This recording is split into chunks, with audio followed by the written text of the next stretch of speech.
Greetings, dear students. I am Dr. G. Hema from the Maharani Science College for Women, Bangalore. This is the second lecture in my series of transgenic plants. Here, I have discussed the various methods that are widely used for plant genetic engineering. These techniques can be broadly classified into biological gene delivery systems and non-biological gene delivery systems.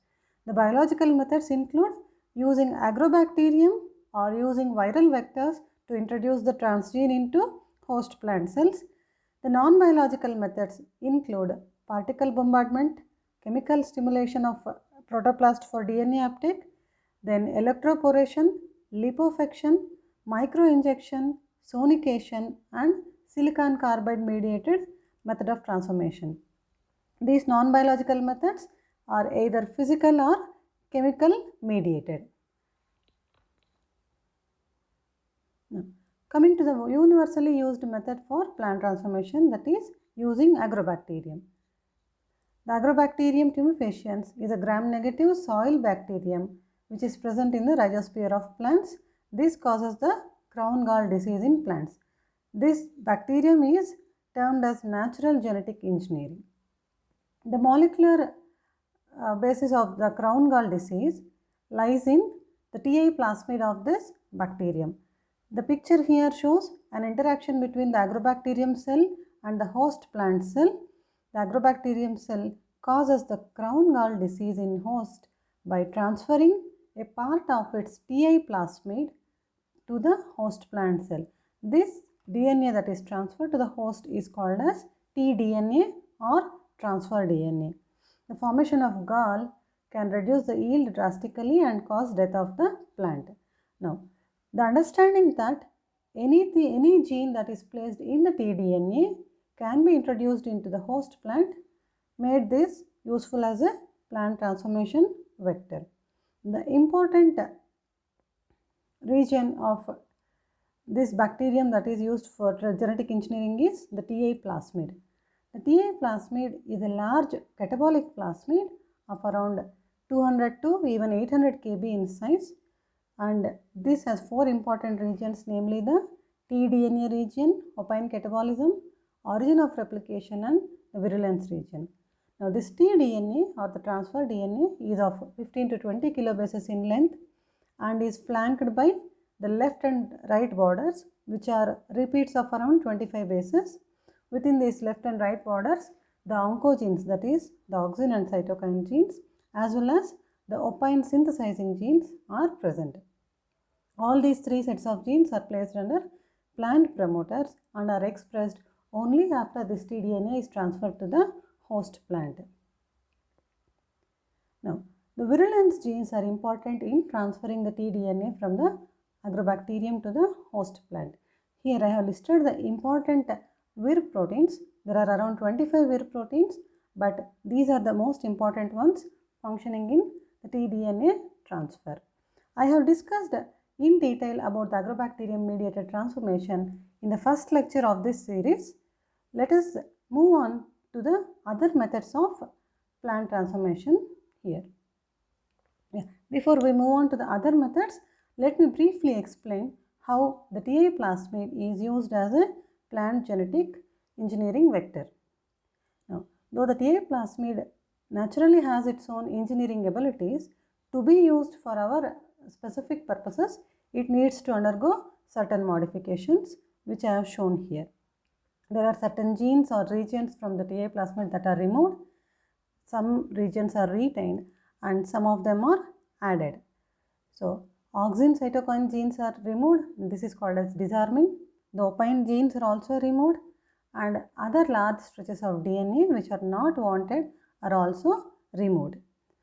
The left and right borders are retained because the nucleases can cut only after recognizing the tDNA at the border sequences.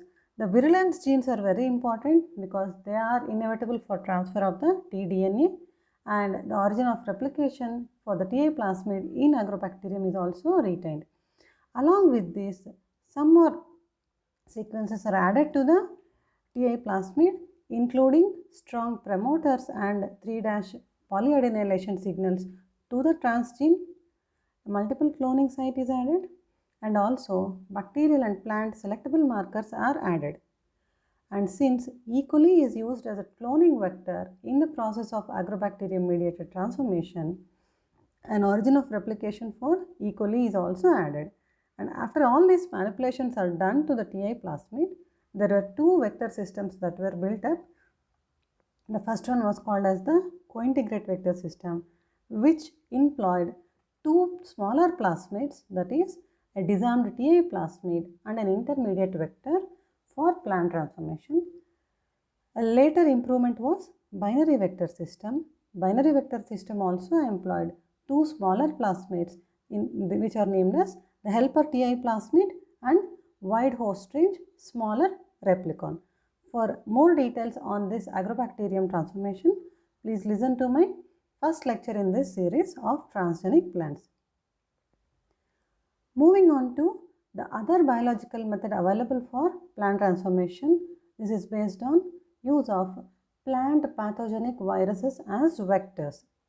Autonomously replicating plant virus based vectors were built for transferring tDNA into the transferring the transgenes into host plants. Plant viruses can be modified to carry heterologous DNA sequences, and protein expression can be achieved in crop plants. The viral genome is modified to accommodate the insertion of the gene of interest, and then it is used to infect the host plant. This transgene doesn't get integrated with the plant genome, rather along with the viral genome, it gets multiplied and expressed in the plant. There are several viruses that have been used as vectors for plant transformation. DNA viruses, RNA viruses, and even Gemini viruses, which are single-stranded DNA viruses, have been modified to suit plant genetic engineering requirements. The first genetically modified plant using viruses was tobacco, using the tobacco mosaic virus. Later, several crop plants like potato, tomato, rice, maize, wheat, and many others were genetically engineered using viral vectors.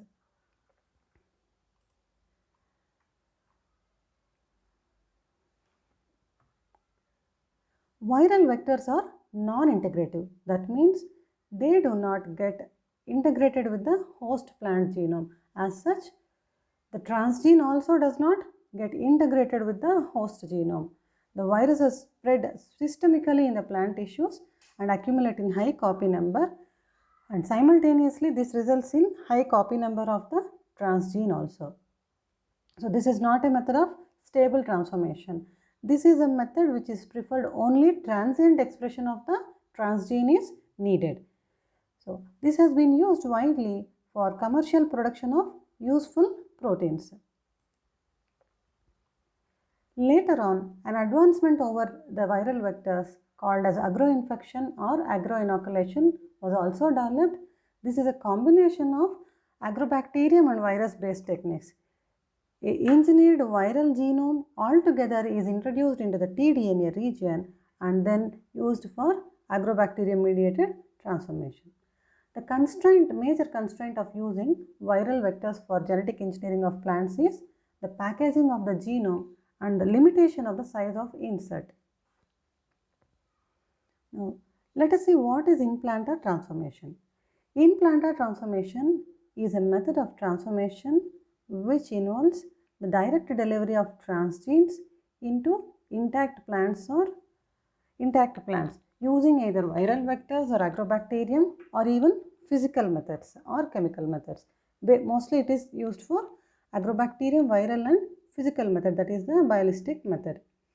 This is applied where tissue culture protocols are not available or where the tissue culture protocols are highly tedious. In such cases, implantar transformation is a preferred method of transformation.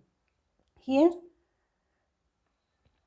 the tissue culture steps are excluded and comparatively simple protocols are used, because of which a shorter time is required to obtain the entire transformed individuals. For this method of implantar transformation, Tissues that are preferred are meristem tips, floral buds, pollen, young seedlings, and even germinating seeds. Sometimes injection of naked DNA into ovaries also has been reported for production of transgenic individuals. Now let us see what are the different non-biological methods that are mostly used for plant transformation. Among all the non-biological methods, the widely used one is called as the biologistic method of transformation. This is also called as the gene gun method or particle bombardment or micro projectile method of transformation. This was first developed by John Sanford and Wolf along with Allen at the Cornell University in New York.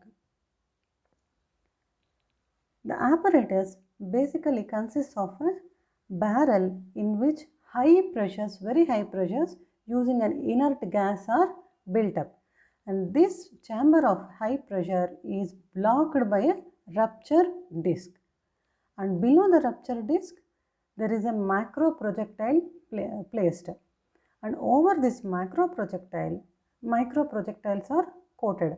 Micro projectiles are minute particles, 1 to 2 micron particles of gold or tungsten, which are coated with the transgene construct. So the micro projectiles are gold or tungsten bullets coated with the desired DNA, and these micro projectiles are layered onto the macro projectile. This macro projectile is placed just below the chamber in which high helium pressure is built up. Once the desired pressure is reached, the rupture disc bursts open, leading to release of the pressure, and this pressure release causes the macro projectile to move at a very high speed, reaching almost 250 meters per second. This fast moving macro projectile is stopped by a stopping screen. The stopping screen is a perforated plate placed below the macro projectile in its path. Now, when the high speed macro projectile is stopped by the perforated plate, macro projectile stops, but the micro projectiles get detached from the macro projectile and continue to move ahead at high speed, and these go and hit the target tissue placed in the path of the projectile. This target tissue could be calli or meristem tips or cell suspension.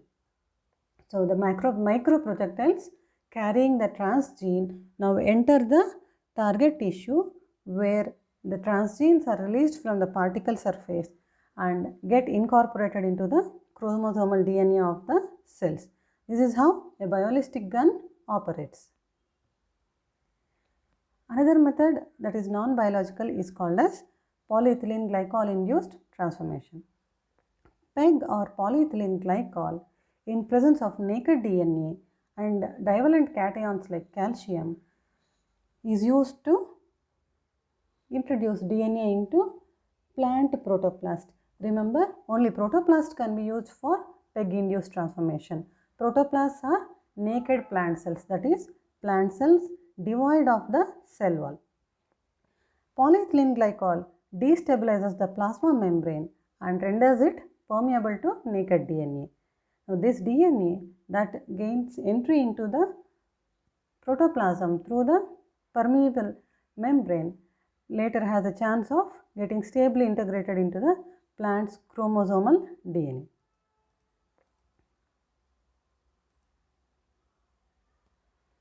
The protoplasts are then allowed to regenerate the cell wall and then cultured under suitable conditions, allowing them to grow into callus subjected to organogenesis, that is shooting and rooting, and then it is allowed to regenerate into whole plants.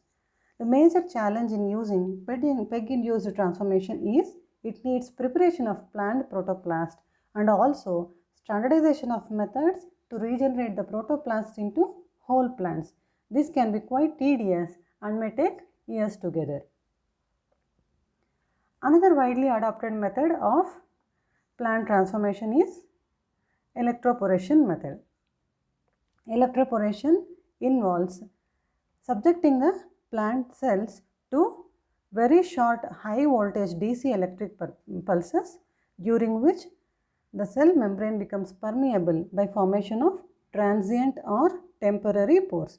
Through these temporary pores, DNA in the surrounding medium can gain entry into the host plant protoplasm.